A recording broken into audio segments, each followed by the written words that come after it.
Bobby. Thank you for coming. And I just want to mention my grandmother, Susan Gottesman, is not able to be here, but I will definitely let her know about the name afterwards, and she's here with us in spirit. So finally, our son has a name after 5.5 weeks. So what's in a name?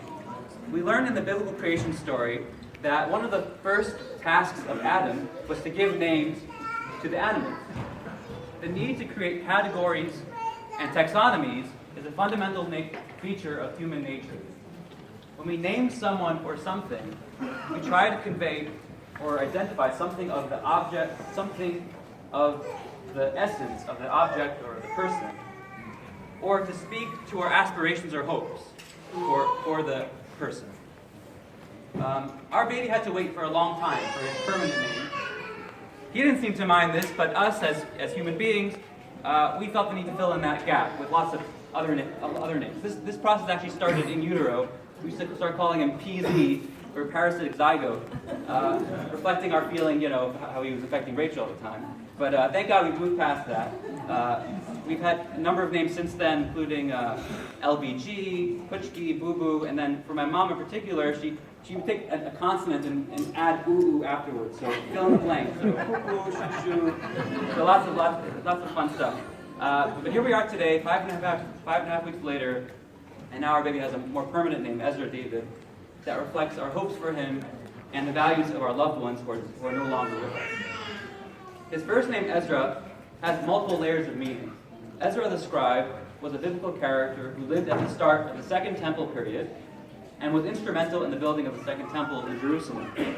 He was a priest, he was a Kohen, just like myself and like little Ezra, and a great scholar and Jewish leader, qualities that we hope our Ezra will possess as well. One of the most significant actions of the biblical Ezra was leading the Jews who were in exile in Babylonia back to their ancestral homeland in Israel. This is also a value to our families. Rachel's grandfather, Chaim Shulman, who passed away about a year ago, was a big proponent of moving to Israel. His bracha actually to Rachel at our wedding was to make Aliyah, to move to Israel. So that spirit is reflected in his name, Ezra. Ezra's name is also easily translatable from Hebrew to English, which reflects our hope that Ezra will be comfortable and feel at home in the Jewish and secular world. Ezra also means help in English, which is quite an appropriate name for him, given what we've been through the past few weeks, as we've navigated the challenges of the pregnancy and its early arrival. When we thought of the name on a hike in the fall, we liked the name because we thought it reflected Ezra, meaning giving help, providing help to others. And just myself and Rachel, these are values of ours, giving. We're in helping professions, we like to help people. We wanted our son to have that same kind of quality to him. But little did we know how much help our baby would need coming into the world to thrive in. In hindsight, we feel that Ezra is actually a great name for him because he didn't come into the world needing healing or life-saving like refuah, like the name Raphael might reflect. He needed just a little boost. He has a perfect APGAR score. He doesn't need a respirator, but he just needed a little bit of warmth and feeding to get him going. Thank God we're here today with him. His second name, David, is named after my paternal grandfather, David Gottesman, who passed away in 2008. My Apu, as I called him, was born in Hungary and came to the U.S. shortly after World War II as a refugee, having lost his parents in the Holocaust as well as many other family members. He was a survivor in every sense of the word, a strong-willed, hard-working man who came to this country with few resources but built up a successful lumberyard business in Cleveland.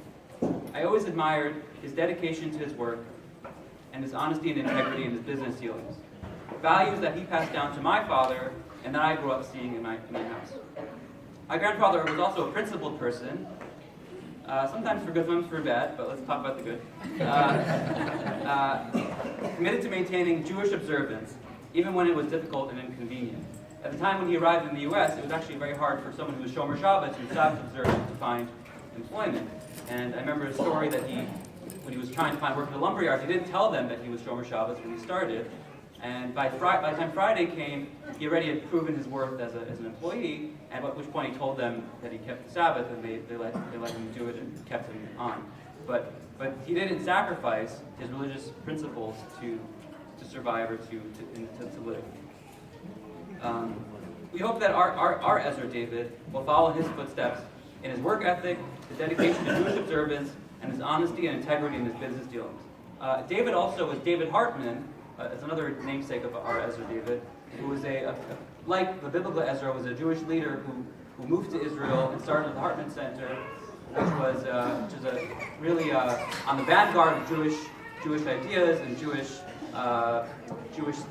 promoting Jewish life throughout the world, and he was a true Jewish leader. So, again, we hope our Ezra David will follow in his footsteps there also. We look forward to celebrating many other happy occasions together, and we hope Ezra develops his own special, unique relationships with each of you. So, Mazel Tov, and please continue your breakfast.